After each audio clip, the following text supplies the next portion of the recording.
과거 속 오늘은 어떤 일이 있었을까요? 영상으로 떠나는 라떼뉴스 여행. 영상실록 오늘 N. 안녕하세요. 아나운서 조진영. 아나운서 이은솔입니다. 은솔 씨 벌써 코끝이 살짝 시린 거 보니까 또 제가 또 코가 높거든요. 오. 그래서 그런지 네. 겨울이 이제 좀 다가오는 것 같아요. 맞아요. 이제 낙엽도 하나둘 톡톡 떨어지고 점점 추워지는 게 금세 가을이 지나겠구나. 나이를 또 먹겠구나. 이런 기분에 슬프더라고요. 아, 그래요? 네. 뭐 아직 한창이시잖아요. 네. 맞아요. 자, 그런데 요즘 가을은 네. 계절의 이제 시계로 보면은 이제 봄, 여름, 가을이요? 겨울 이렇게 가는 것 같아요. 와. 아니 저는 가을이 가는 게 네. 그렇게 뭐 아쉽지는 않은데 솔직히 올 한 해가 2달밖에 남지 않았다는 사실이 더 슬프게 느껴지네요. 그러니까요. 네. 저보다 더 슬프실 것 같아요. 또 나이 때문에 그러지 않을까. 점점 와인 같은 사람이라서 예. 네, 더 깊이가 있어지고 지금 오. 성숙해지고 있는 그런 과정이거든요. 응원합니다. 네. 네. 아직 뭐 은솔 씨는 뭐 이런 기분 모르실 거예요. 맞아요. 몰라요. 참 좋으시겠습니다. 네. 바로 진행해 주세요. 너무 아쉬워하지 마세요. 남은 2달 동안 또 선배님의 2022년을 이 마지막 젊음을 꽉 채우면 되죠. 마지막 젊음? 네, 마지막 입세. 네, 좋아요. 네. 네, 그럼 올 한 해를 더 꽉 채우기 위한 과거 여행 이제 슬슬 출발해 볼까요? 네, 좋습니다. 그럼 과거 속 오늘은 어떤 일들이 있었는지 함께 보시죠.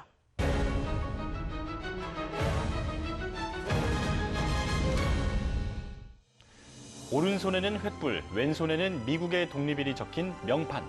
바로 미국의 상징, 자유의 여신상인데요. 1886년 10월 28일 자유의 여신상 제막식이 열렸습니다. 이날 자유의 여신상은 16년간의 프로젝트를 마무리하고 미국 뉴욕항 입구 베들로 섬에 우뚝 섰습니다.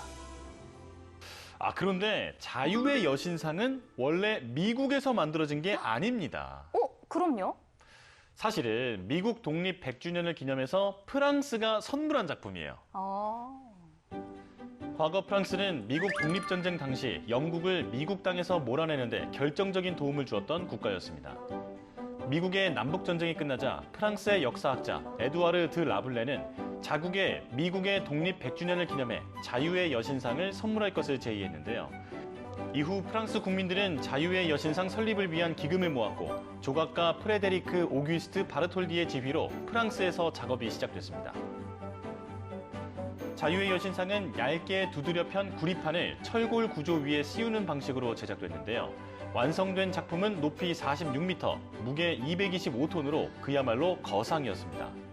또 외형적으로는 조각상이지만 내부에 계단과 엘리베이터가 설치된 건축물의 요소를 동시에 가지고 있었는데요. 그런데 파리에서 뉴욕으로 어떻게 옮겼을지 상상이 안 되는데요. 한 번에 옮기진 않았겠죠. 자, 해체와 분해하는 과정을 거쳐서 옮겨졌는데 이때 해체와 분해, 재조립을 맡은 사람이 에펠탑을 건축한 귀스타프 에펠이었습니다. 우와.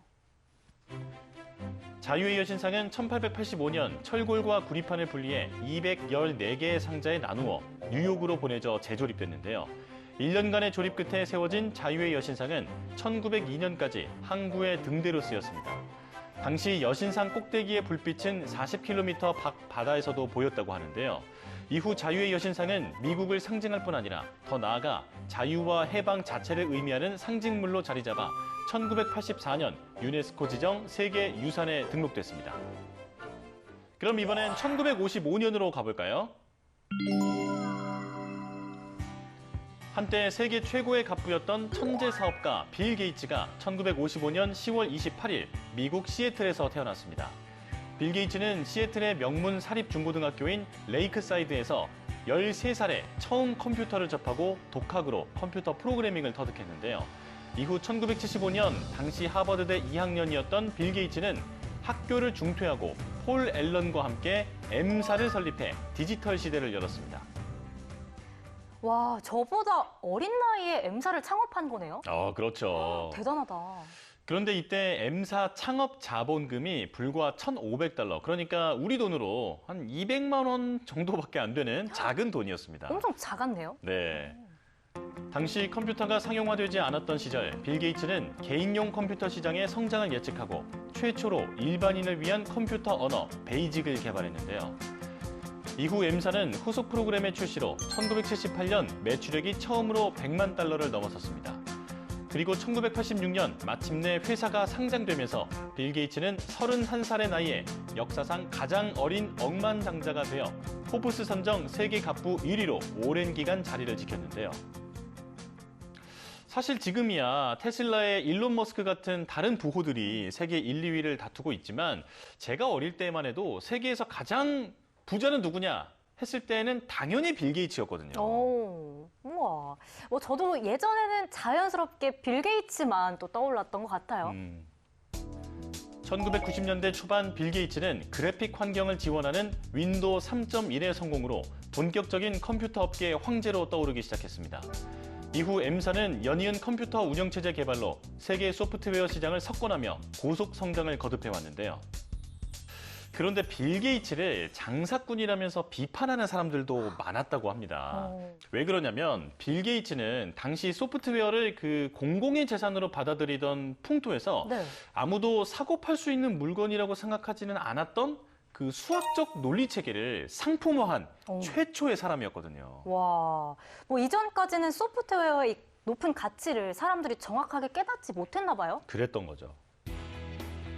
2008년 6월 27일 빌 게이츠는 33년간 이끌어오던 마이크로소프트를 떠났는데요.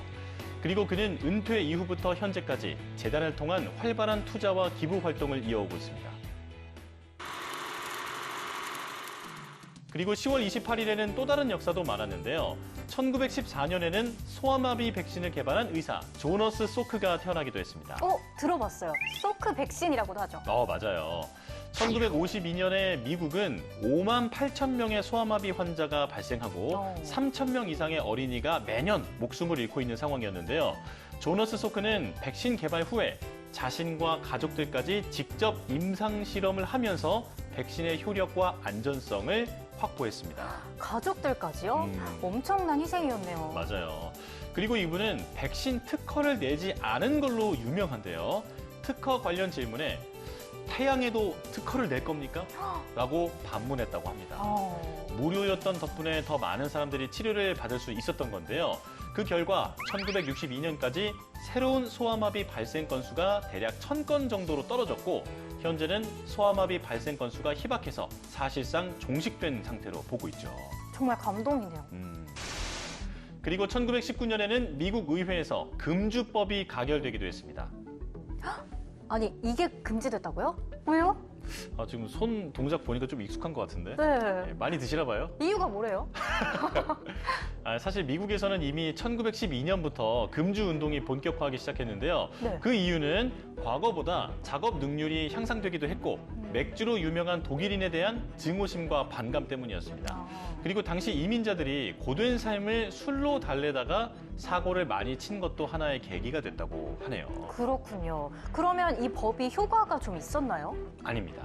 대통령마저 밀주를 찾았고요. 아이고. 국경과 해안을 통해서 계속해서 술이 밀수가 됐어요. 가정마다 지하실에 증류기를 들이기도 했고 마피아가 이때 그 확고한 뿌리를 내리게 된 계기가 되기도 했습니다. 마피아까지요? 네. 실패였네요. 그럼 금주법은 언제 폐지됐는지도 궁금해요. 1933년 12월 18일, 한 20년 정도 지속이 되고 폐지가 된 거죠. 그리고 1929년에는 미국 증권시장에서 주가가 대폭락하면서 세계 경제 대공황이 확산되기도 했습니다.